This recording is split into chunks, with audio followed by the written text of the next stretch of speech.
Morning, everybody. Hopefully that's working. I've got two hats on today. I'm going to be Louise's sort of techie assistant at the front here, so excuse me while I leap across the front of the stage at various moments. My name's Tim Coleridge. I'm an architect by professional background. I'm a senior lecturer here at the graduate school, and Louise has asked me to talk a bit about our work here at the graduate school, making change makers. So yeah, thank you, Louise. Honoured to be able to talk about our students' work and our teaching strategy and so on. So my presentation's got a bit of context, what gets us out of bed in the morning, why we're here. I'll give an overview of our programs that we deliver. Yes, there's going to be a focus on buildings and materials, but I'm also going to be introducing our master's programs in the wider sense, because it's a very important part of our teaching ethos here at the graduate school that students build up a deep integrated appreciation of sustainability and how food, energy, water systems are all linked with, those of buildings and construction and so on. And then I'll go on to really just flag up a range of directions that our graduates have gone after studying with us, and just profile a couple of people along the way. So I think somebody's going to try and keep me to time, aren't you? Thanks, Lizzie. Okay, so what gets us out of bed in the morning? Well, the scientific evidence, is very clear.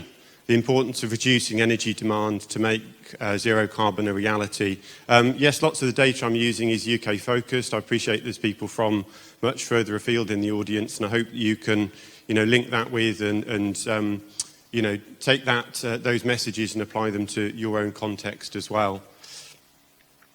So the majority, though not all of our emissions, UK emissions, are related to energy production and use. When we come down to buildings, a large proportion of the emissions are associated with heating, cooling buildings, providing hot water, cooking, powering, lighting and appliances and so on.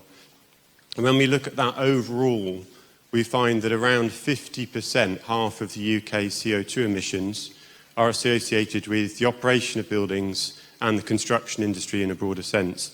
And that's obviously a huge challenge, but that's also a great opportunity, because we're not waiting for new gizmos and widgets to be invented. We've got tried and tested technologies at our fingertips to use to drastically reduce the impact and emissions from the building industry and the operation of buildings in use. And existing buildings are key to this. The UK, like other countries that went through its industrial revolution, sort of over 100, 150 years ago, we've got an ageing building stock that's only being rebuilt, replaced at a very slow rate. You'll find different figures in the literature, but around 2/3 of the UK's buildings are predicted to be still in use in 2050, and the proportion for housing is even higher, around 3/4. So that's, again, an incredible challenge in terms of the need to upgrade, to retrofit existing buildings. The Energy Savings Trust a few years ago estimated that we should be doing deep whole house retrofits of over 500,000 homes per year to be able to achieve our 2050 carbon reduction targets. And obviously since then, the need to achieve zero carbon has been made stronger, and the target of when we need to achieve that is coming closer.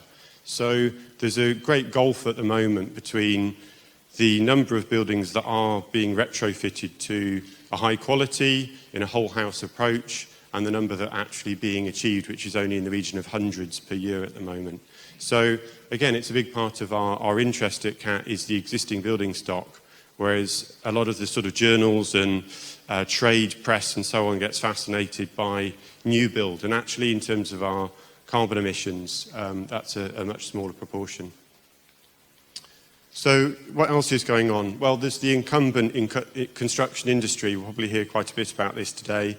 Completely sort of locked into very linear processes of designing, manufacturing components, distributing things, assembling buildings, using them, and then putting them in the bin at the end of the day. And what does this relate to? In the UK at the moment, we're using about 400 million tonnes of materials are consumed for construction. About 120 million tonnes are wasted. So this shows how important it is that we start to consider the materials that we're using in the building industry, right from their extraction, processing, manufacturing. Their use in buildings is then a small part of the overall life cycle of a building, the overall life cycle of the materials that are used. So key guiding principles for us in the graduate school, things like, the construction industry needs to move from these linear processes and systems to cyclical ones, and analysing the whole building life cycle. McDonald and Braungart here, the sort of cradle-to-cradle approach. And that truly sustainable buildings need to meet conventional sustainable building criteria. Yes, things like BREEAM, LEED, they're useful tools. But we need to go beyond that to increase natural capital and reduce overall resource flows. So drawing on Janice Birkeland and other key texts like that. We need to be designing for future climate. We need to explore what it means for buildings to be adaptable. Interventions, we've got to acknowledge within adaptation that we might be wrong. So our interventions fundamentally need to be reversible. And within that, we need to be exploring, what is meant by net positive development. So we're trying to seek strategies, encourage our students to seek strategies that are both achieving mitigation and adaptation to climate change, as well as other sustainability objectives, including biodiversity enhancement. So what do?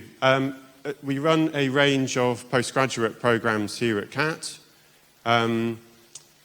We've been running a suite of the sustainability and adaptation programs since 2014. That's my main sort of area. Those are the ones that I oversee. A general route, which has got a lot of flexibility so students can find their own way through a range of modules.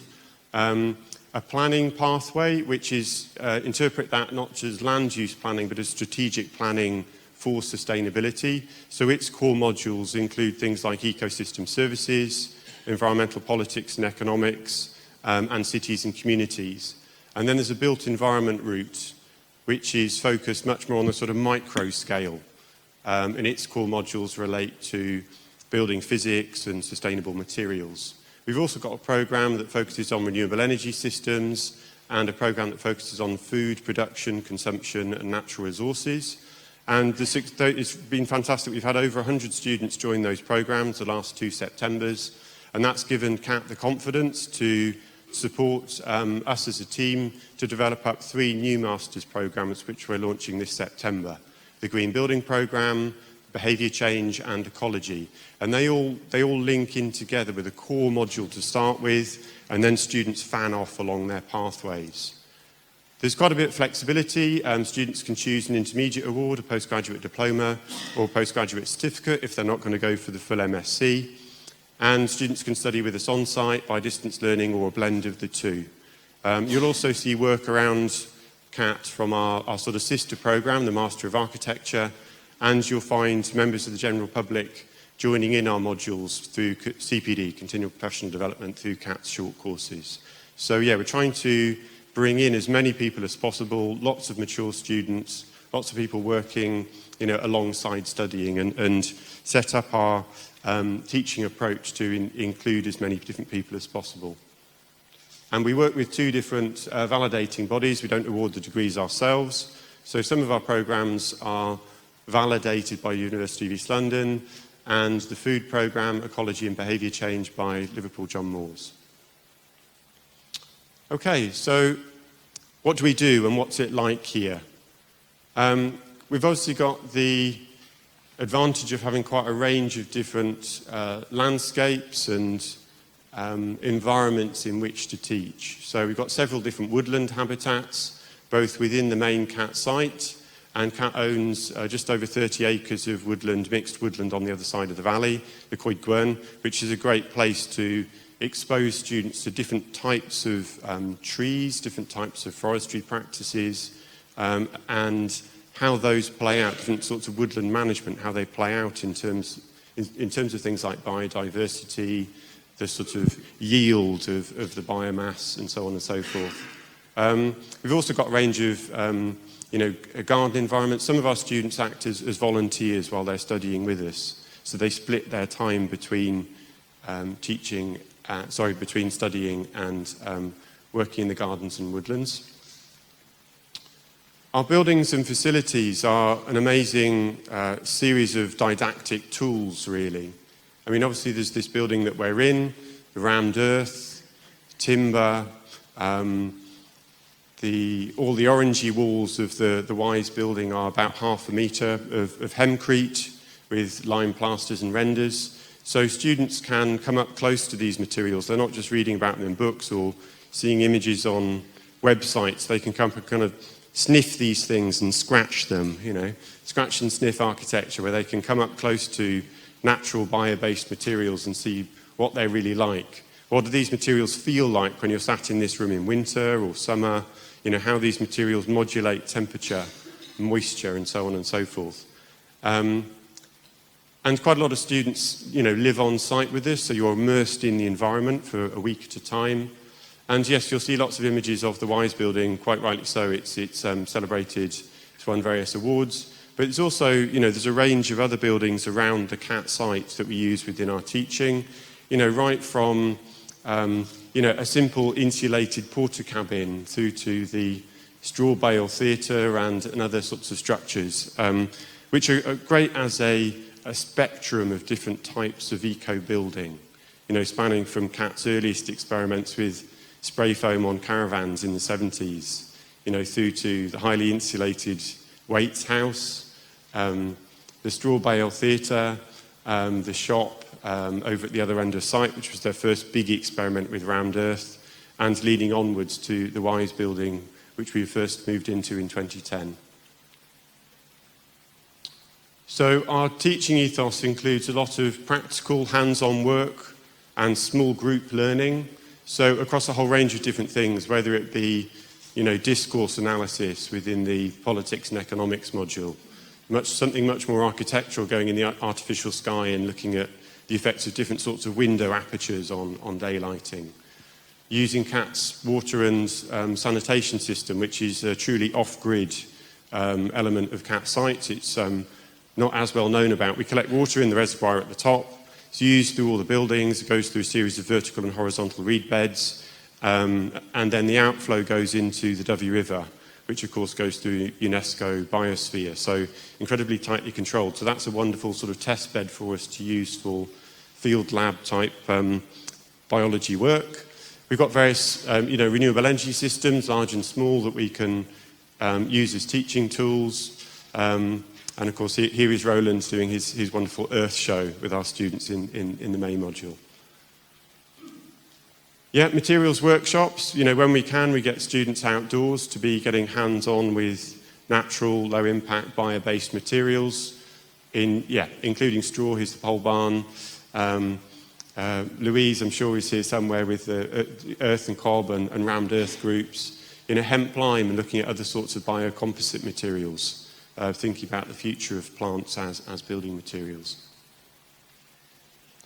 Also, problem-based learning, particularly in the latter stage of the taught modules. We're setting our students real-world challenges, getting them to work with, say, a real client, which might be a family, a group, a local organisation.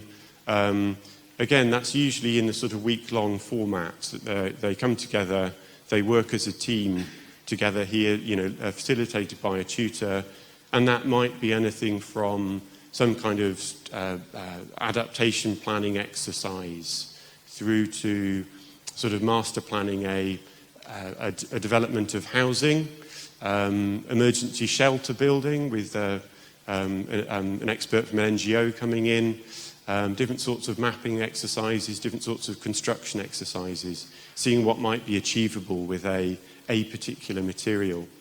And we've also found over the years that the facilitation within these projects is key, which is why we bring in approaches like permaculture around consensus decision making.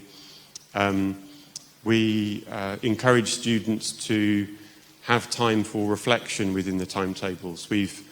In the last 2-3 years, we've integrated nature connection quite early on in the course, in conjunction with some structured self-reflection. so that students are learning about the material. As we're finding, I'm sure we will find during the talks today, people who may be less familiar with the climate crisis can be quite confronted by that. It can be quite difficult to cope with. And so having a smaller group working, close facilitation of activities, encouraging people to connect with nature maybe on a daily basis during a module, helps that qualitative side of things really helps with all the kind of learning, the sort of theory and concept-based work that they're doing. And then, how am I doing for time? 5 minutes? Yeah, something like that. So just to give an overview of our research activities, they're largely going through the MSc students' dissertations across a whole range of different things. So yes, testing ideas through prototyping things and simulation work. This was George, who was 3D printing junctions out of cornstarch so that you could make triangulated structures out of bamboo with the whole kind of open source mentality that people could pick up this sort of technology in far-flung parts of the world and start to, print the difficult junctions to allow them to construct buildings from lengths of bamboo in their local location. Different sorts of computer simulation work. This was a student who's an architect in practice in Cape Town, looking at the effects of different sorts of shading strategies for office buildings. Monitoring, data logging, measuring, looking at things like overheating in buildings. Practical applied tests, things like air pressure testing and thermography. We get students to do these sorts of exercises as well during their time with us on the modules. Different forms of post-occupancy evaluation, both of new build and retrofit. Using life cycle analysis techniques or voluntary codes and standards like BREEAM, Passive House and LEED, and not necessarily just using those, but maybe critiquing them. Like Lorenza a few years ago was assessing how effective BREEAM was at measuring the health and well-being of occupants and finding quite worrying things in relation to, yes, it was measuring some things, but it was excluding others, which, in more recent times have been acknowledged as equally important as other aspects of the performance of buildings in use. And as you'll find, hopefully during your time here, there's a big element of what we do in our teaching and in research, which is about low embodied energy materials, natural bio-based materials, how they involve in carbon sequestration, and thinking about plasters and renders in conjunction with things like straw and so on. So if you're interested in seeing some of our dissertations, we've got like a catalogue listing all of their titles and names and abstracts and so on. So we'd love to be able to distribute those more to you. There might be some on show during your time here on site, and we can potentially then, if you identify some that you're interested in reading, we can potentially arrange to send copies of those to you. So where are our graduates now? We've had over 1,000 students graduate from the GSE here since it was formed in 2007, and they've gone on to do a great range of different things, from, yes, sustainability consultancy of various types, working on policy development in Whitehall on things like the renewable heat incentive and climate policy. Also at local government level, several of our graduates have gone on to become the sustainability expert, the sustainability officer within a local authority context. Thanks, Lizzie. Working with NGOs, both nationally and internationally. Quite a lot to do with energy because of CAT's long reputation with our energy programs and our buildings programs. So yes, renewable energy consultants, people working on fuel poverty, energy analysis, becoming BREEAM assessors or passive house consultants, those sorts of things. Working in the water industry, going on to take their research further. We've had students go on to do PhDs at Oxford, Loughborough, Reading, Bath, Sussex. This is the title of Androniki's study, which she did the exploratory stage of this for her master's dissertation here, and that was then picked up by Bath University, and she's now doing her PhD there. So that's a great example. Work more sort of land-based activities in terms of ecotourism, people setting up their own businesses, Architects in practice, going back to having upskilled with us on the programs, taking that back into their practice and trying to affect change. Different sorts of built environment sectors and various businesses and social enterprises have been set up. There's been about 50 businesses established by our graduates over the years. Just a few to pick out. I'm going to talk about Tom and Adaptivate in a moment, but Scott and Ewan got together in Edinburgh and have formed Industrial Nature, which started off making exploratory hemp lime block products, and now they've developed a whole building system. Arga I'll talk about in a moment, hemp growing initiative near Oxford, energy consultancy. Some projects are short-lived. This was a group of our students at Home for Winter who were so moved by the plight of refugees in the Calais camps that they went over there just with their time and energy and their learning that they'd taken from the courses here, looked at what the situation was, worked with local NGOs to identify the most vulnerable groups within the camps, went to the local builders merchant and saw what materials were available, and literally on the back of an envelope developed what might be a more robust and secure shelter structure. And they crowdsourced, and by the end of that project they built over 100 shelters for the most vulnerable people within the Calais camps. People setting up their own architecture practices, and going into the materials industries like Alex Barrow with Hempcrete. So just to finish off, to highlight a couple of our graduates in particular. Arga has received an MBE for his work with Repowering London.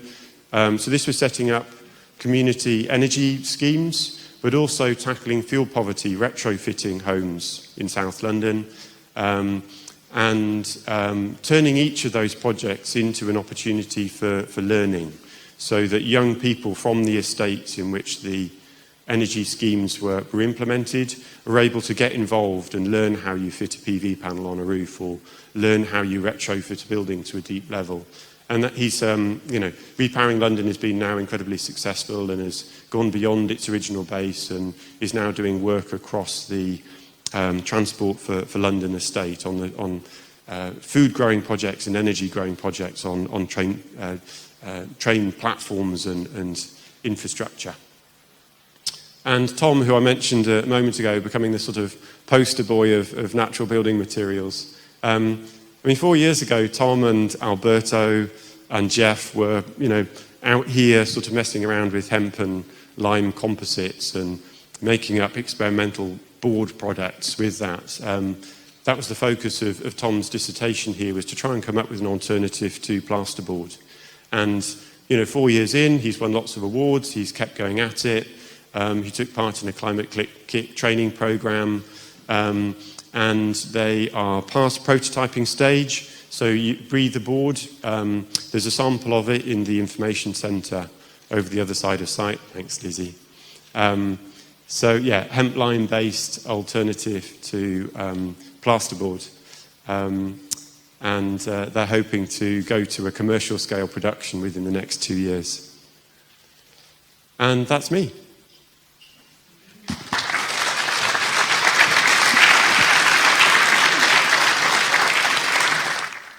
So I'll be around for some of it today and be happy to answer questions. So you're going to take questions before lunch, is that right? Yeah. Thanks.